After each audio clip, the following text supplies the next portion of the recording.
দীর্ঘ প্রতীক্ষার পর কোচবিহার বিমানবন্দর থেকে শুরু হতে চলেছে বিমান পরিষেবা। উড়ান স্কিমের মাধ্যমে আগামী 15ই ফেব্রুয়ারি থেকে এই পরিষেবা চালু হতে চলেছে। আজ কোচবিহার বিমানবন্দর পরিদর্শনের পর এই ঘোষণা করলেন স্বরাষ্ট্র দপ্তরের প্রতিমন্ত্রী নিশীথ প্রামাণিক। কোচবিহার থেকে কলকাতা, কলকাতা থেকে জামশেদপুর, জামশেদপুর থেকে ভুবনেশ্বর এই রুটে চলবে বিমান পরিষেবা। সপ্তাহে 7 দিন বিমান পরিষেবা চালু থাকবে।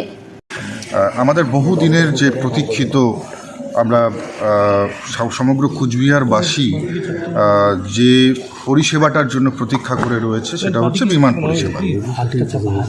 এবং আমরা প্রথম দিন থেকেই আমরা সচেষ্ট যে কিভাবে এই বিমানবন্দরকে অতি দ্রুত যাতে আমরা চালাতে পারি এবং এখানে যাতে বিমান উত্তোলন এবং অবতরণ এখানে আমরা করাতে পারি।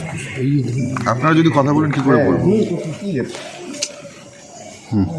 তো স্বাভাবিকভাবেই আপনারা জানেন যে দীর্ঘদিনের প্রয়াসে, দীর্ঘদিনের চেষ্টার পরে কেন্দ্র সরকারের যে উড়ান স্কিম রয়েছে, মাননীয় প্রধানমন্ত্রীর যে স্বপ্নের স্কিম রয়েছে উড়ান স্কিম, সেই স্কিমের আওতায় আমাদের কুচবিহার বিমানবন্দরে আমরা বিমান পরিষেবা শুরু করতে চলেছি।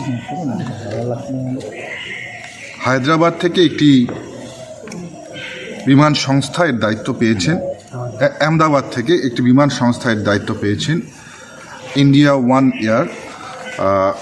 তারা প্রত্যেক দিন একটি করে বিমান এখান থেকে কলকাতা, কলকাতা থেকে জামশেদপুর, জামশেদপুর থেকে ভুবনেশ্বর পর্যন্ত তারা পরিষেবা দেবেন।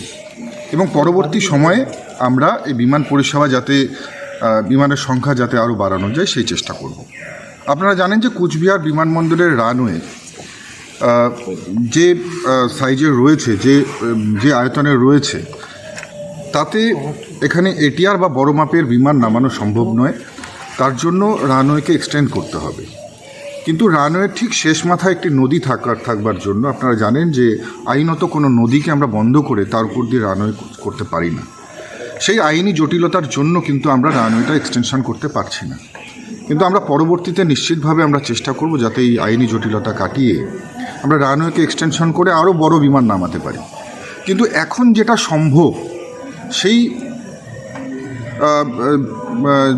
যে ছোট বিমান নামানো সম্ভব, সেই আমরা চেষ্টা করে সচেষ্ট হয়ে আমরা কেন্দ্র সরকারের পক্ষ থেকে আমরা উড়ান স্কিমের আওতায় এই বিমানবন্দরকে নিয়ে এসে বিমান পরিষেবা দেওয়ার জন্য আমরা প্রস্তুত।